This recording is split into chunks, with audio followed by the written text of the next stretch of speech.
What's up, guys? Josh here. I wanted to share with you guys an actual cool do-it-yourself buffing mandrel system from Chicago Die Casting Manufacturing out of Franklin Park. These guys are a stone throw out of Chicago. Obviously, their name is Chicago, but they're not truly in Chicago. But you know what? Close enough for me. I'm in Chicago, and I know where those guys are at. I love the fact these guys are made in the U.S. There's not too many made in the U.S. products anymore, especially for guys that could get the price point down. So for all you do-it-yourselfers out there like me, I ordered this thing up just because, again, I want to build my own buffing system, my own little belt sander, stuff like that for my garage, and price is right. This is a, what was it, 12 inch? Let's get a measurement on this thing. So we got a 12 inch actual shaft on this. It's a 5/8 diameter. These are 1/2 inch fine threads. Of course, you got standard thread and you got left hand thread, or reverse, whatever you guys want to call it. But yeah, here's your that's your left hand thread. Here's standard.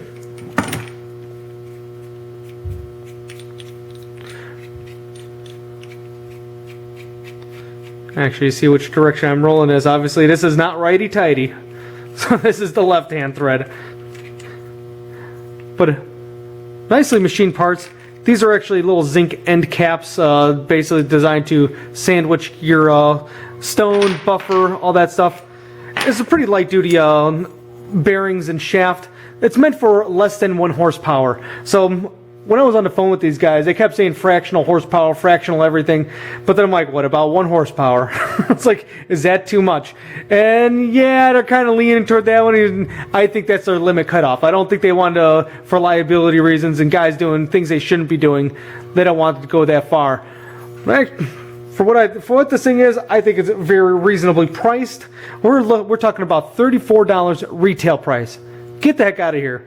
To buy 2 ball bearings, premium ball bearings, even the Chinese made ones, you're looking at $30 a piece approximately. Then you got another, for the shaft, you'll probably be looking another $40. Yeah, with all the parts together, you're looking about $150 in just parts. These guys got it down to $35 retail. So I'm sure you can find these guys, retailing elsewhere for cheaper, or get sales online.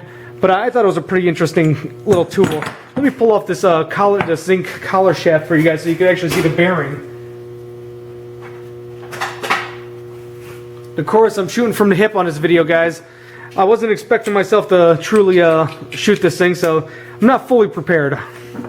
But I'm trying my best for you guys, so give me a break. So again, this is what these guys make. They're a zinc die cast company. Fit and finish is not the greatest, but again, the price point is right.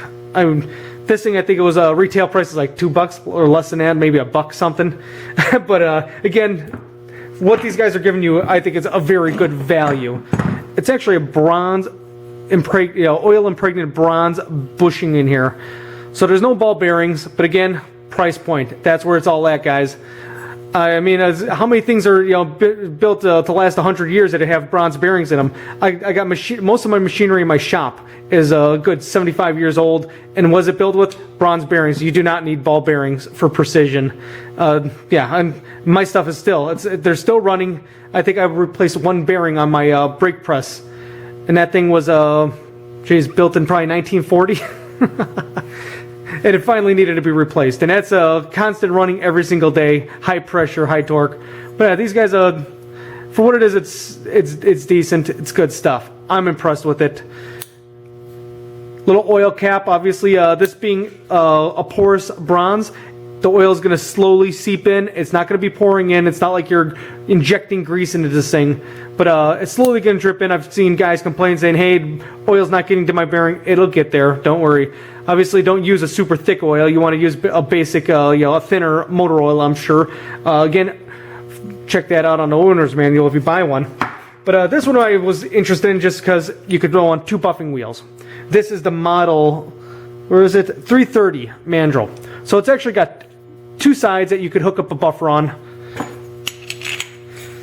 Now it's this is being 1/2 inch. Let me grab. I believe this is a 6 inch. Actually, a cheap stone. What am I doing? Of course, you're going to put on your hubs, get this thing on, and then you can bolt it up. So, all right, that one's an interesting one. Obviously, you could see you're going to need spacers on this thing if you build your own. So that is, I believe, a 6-inch wheel on this thing.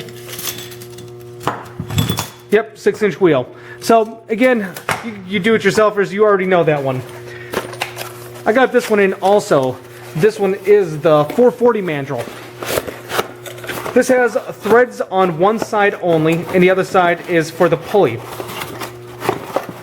Same exact thing.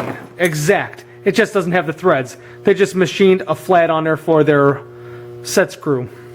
But that's it. Same exact thing. Very nice, well, decently made. The bearings are a little cheap, but again, it's price pointed. This one I think retails for, what I have on that, $40.50 retail on that. Again, very reasonable. So guys, thank you very much for watching. If you have any questions, please ask. Again, I was very interested in retail, selling these through my shop for other knife makers, guys like you and me out of Chicago. You guys want to build something and tinker, man. So thank you very much for watching, guys. Later. If you like the video, please give me a thumbs up. Please don't forget to subscribe. It really helps out the channel a lot. Justifies it to everybody that I should be doing this. Thank you.